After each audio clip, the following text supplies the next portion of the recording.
हाफिज जी, इस सारी चीजों का नतीजे में ये चीज कह लेंगे, it is the relevant answer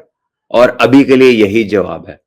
और जब तक आपकी मजीद रिसोर्सेज बिल्ट नहीं होते, आपके पास वो वाले पाए के फास्ट बॉलर्स नहीं आते कि जो आपको मैच जिता सकें, 20 विकेटें ले सके, और फिर आपके पास वो वाले बैट्समैन नहीं आते जो कि ट्रू पिचेस के ऊपर, या कह लें कि जो एक ऐसी पिच होती है जिसपे फास्ट बॉलर को भी हेल्प मिलती है और अच्छा खेलने वाला स्कोर भी करता है, जो लाइवली पिचेस होती हैं उसके ऊपर जाके बड़े स्कोर कर सके। जब तक आपको वो वाला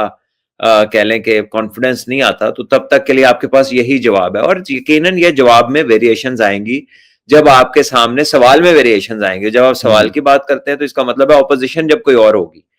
अब बांग्लादेश से अगर आपका मैच है तो फिर तो आपके ये इस तरह के रैंक टर्नर होंगे तो मैच तो ओपन है, और अगर श्रीलंका से मैच है तब भी मैच ओपन है। तो अगर आपका मैच है साउथ अफ्रीका से, ऑस्ट्रेलिया से, इंग्लैंड से, न्यूजीलैंड से, तो फिर तो आप अपनी प्रिपरेशन ऐसी करेंगे ना कि जहां पर बाहर वालों को, जैसे आज पाकिस्तान के हेड कोच ने जब बात की आकिब जावेद साहब ने, तो उन्होंने कहा कि जी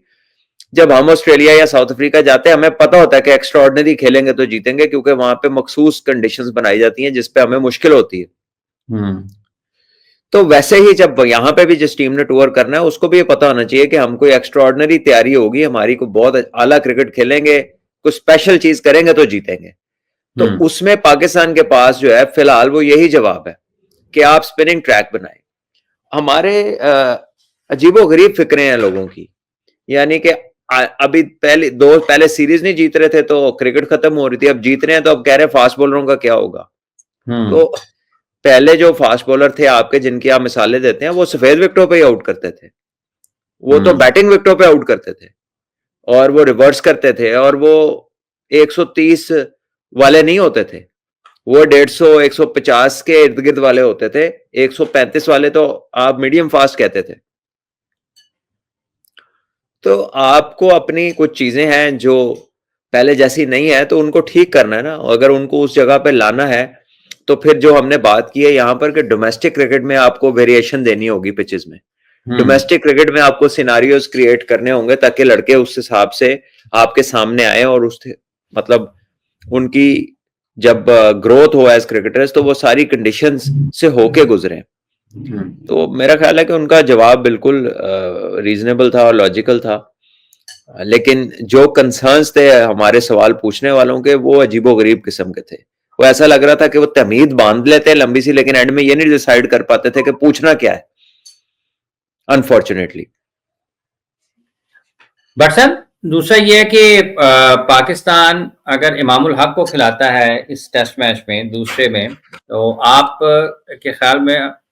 फिर हुरैरा और इमाम का ओपनिंग पेयर आएगा, शान नंबर 3 पर आ जाएंगे, और फास्ट बॉलिंग में कुछ तब्दीली पाकिस्तान करेगा?